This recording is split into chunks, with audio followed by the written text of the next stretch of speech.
This is my sixth budget. I've been here 6 years now. They've all been a little different. They've all been handled in different ways.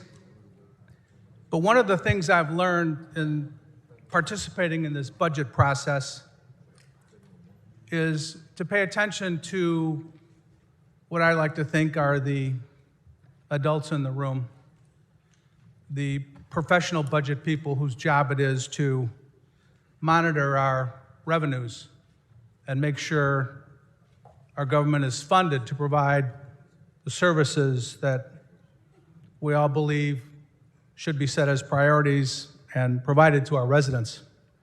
That includes the ladies and gentlemen at COGFA, the Commission on Government Forecasting and Accountability, the Governor's Office of Management and Budget.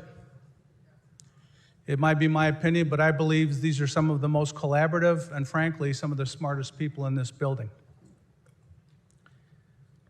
But this year's budget, from a governor that refuses to control spending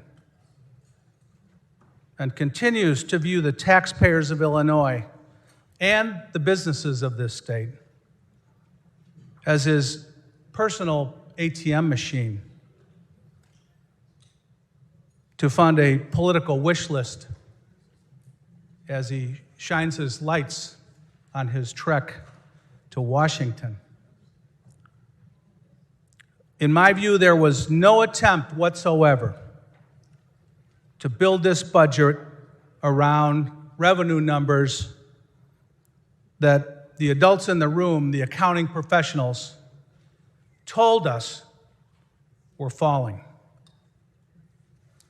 So now we all have to deal with the reality of presenting a spending plan that this year happens to include $948 million, just shy of $1 billion of what everybody wants to describe as revenue enhancements.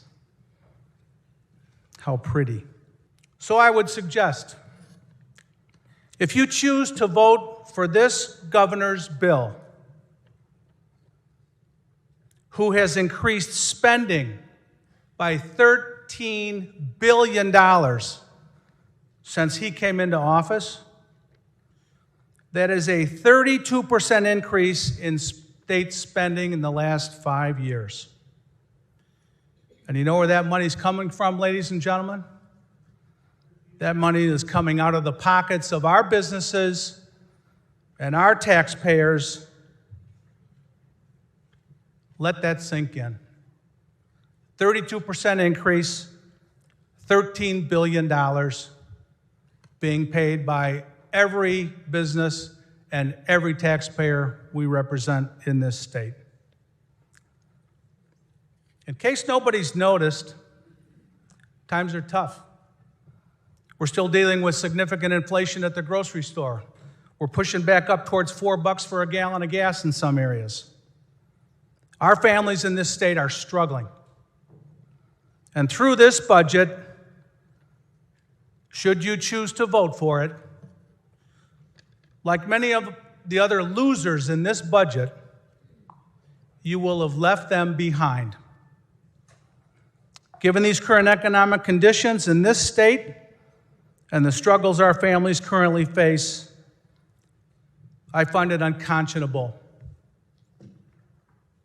that we are raising taxes to the tune of $1 billion on our businesses and residents again and again and again.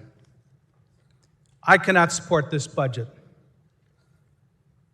And if you don't want to leave your constituents behind again, I urge a no vote from every one of you in this chamber.